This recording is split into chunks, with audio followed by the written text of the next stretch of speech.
اس پر نبی اکرم صلی اللہ علیہ وسلم فرمایا فیصلح اللہ فی لیلۃ، اللہ تعالیٰ ایک ہی رات میں ان کو صلاحیتیں عطا فرما دے گا. صحیح. یعنی وہ جو باصلاحیت بنیں گے بالکل ٹھیک، تو وہ ایک ہی رات میں اللہ کی طرف سے ان کو صلاحیتیں عطا ہوں گی.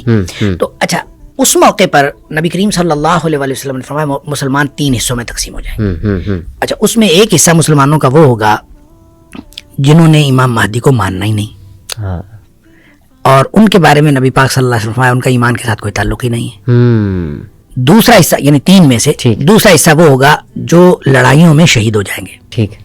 نبی پاک صلی اللہ علیہ وسلم فرمایا روئے زمین کے بہترین شہداء ہوں گے. اللہ. اس کے بارے میں بعض روایتوں میں یہ بھی آتا ہے کہ اتنی زیادہ جو ہے وہ قتل عام ہوگا اور اتنی زیادہ شہادتیں ہوں گی کہ بعض روایتوں میں اس طرح ہے کہ ایک آدمی کے 100 بیٹے ہوں گے، 99 شہید ہو جائیں گے اور ایک بچے گا. یعنی اس کا مطلب اتنے بڑے پیمانے پر جو ہے وہ شہادتیں ہوں گی. اور ان کے بارے میں نبی پاک صلی اللہ علیہ وسلم فرمایا کہ یہ روئے زمین کے بہترین شہداء ہوں گے. ایک حصہ جو بچے گا ان کے بارے میں نبی کریم صلی اللہ علیہ وسلم نے فرمایا اس کے بعد ان کو کوئی چیز، کوئی فتنہ ان کے ایمان کو خراب نہیں کر سکے گا، وہ بہترین مومن ہوں گے. اچھا جو قسطنطنیہ کی فتح ہے اس کے بارے میں حدیث میں آتا ہے کہ وہ صرف لا الہ الا اللہ یا اللہ اکبر کی قوت سے اس کی دیوار گر جائے گی، یعنی ان کو لڑائی نہیں لڑنی پڑے گی. اچھا یعنی وہ اس طرح کے مومن ہوں گے کہ جب وہ وہاں پہنچیں گے تو وہ اپنی لا الہ الا اللہ کہتے ہوئے یا اللہ اکبر کہتے ہوئے جب وہ قریب پہنچیں گے تو دیوار گر جائے گی اور وہ فتح ہو جائے گا بغیر کسی لڑائی کے. وہاں جب وہ فتح ہوگا تو ان کو اطلاع ملے گی کہ دجال کا ظہور ہو گیا ہے. اچھا. اور پھر یہ دوڑیں گے پیچھے کو جو کہ دجال کا ظہور ہو گیا.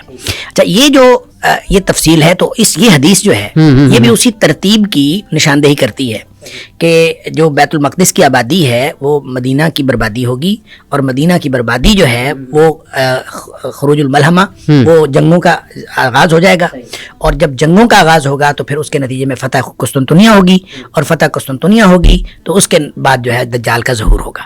تو یہ جو تفصیل ہے، یہ ترتیب ہے، لگتا ہے کہ ترتیب یہی ہوگی، اس لیے کہ جب نبی پاک صلی اللہ علیہ وسلم نے فرما دیا تو یقیناً یہی ترتیب ہوگی. تو اس میں ایک بات بہرحال میں جو آپ نے کہا کہ بیت المقدس کی آبادی سے کیا مراد ہے اور بربادی سے کیا مراد ہے، دیکھیں اس کا ایک تو مطلب یہ ہے کہ ہمیں جو سمجھ آتی ہے کہ بیت المقدس جو ہے وہ اس کے اندر جتنی خرابیاں ہیں، جتنے وہاں پہ کیوس ہے وہ ختم ہو جائے گا. آبادی سے مراد یہ ہے. اچھا. اور یہاں کی بربادی سے مراد ہے جتنا یہاں پہ امن ہے یہ ختم ہو جائے گا. اچھا ٹھیک ہے. خراب ہے نا، خراب. ٹھیک ہے ٹھیک ہے. خراب ہو یا سرب، حدیث کے الفاظ ہے خراب. صحیح ہو. اب خرابی کسی بھی طرح کی ہو سکتی ہے، وہ ایڈمنسٹریٹو خرابی ہو سکتی ہے، مینیجریل خرابی ہو سکتی ہے، وہ نظام کی خرابی ہو سکتی ہے، وہ لوگوں کے ایمان کی خرابی ہو سکتی ہے.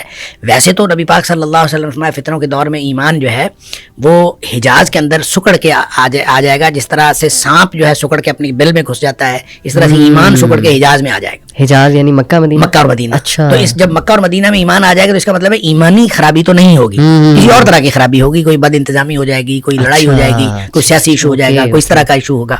اور اس ایشو کے بعد جنگیں شروع ہو جائیں گی. اب وہ جو جنگیں شروع ہوں گی، جو بھی قیادت کا فقدان ہوگا.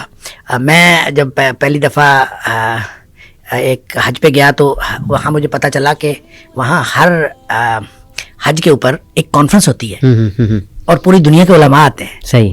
اور میں نے وہ جب وہ معتمر الحج جو ہے وہ میں نے دیکھی تو مجھے فوراً یہ حدیث یاد آئی کہ نبی کریم صلی اللہ علیہ وسلم فرمایا حج کے موقع پر امام مہدی کا ظہور ہوگا اور قیادت کا فقدان ہوگا، علماء آپس میں بات کر رہے ہوں گے. تو میں نے کہا اس کی بنیاد یہ پڑ چکی ہے گویا کہ حج کے موقع پر پوری دنیا کے علماء اکٹھے ہوتے ہیں، تو جب کبھی قیادت کا فقدان ہوگا اور اس طرح کی ڈسکشن ہوگی تو اس کے نتیجے میں امام مہدی کا ظہور بھی ہوگا.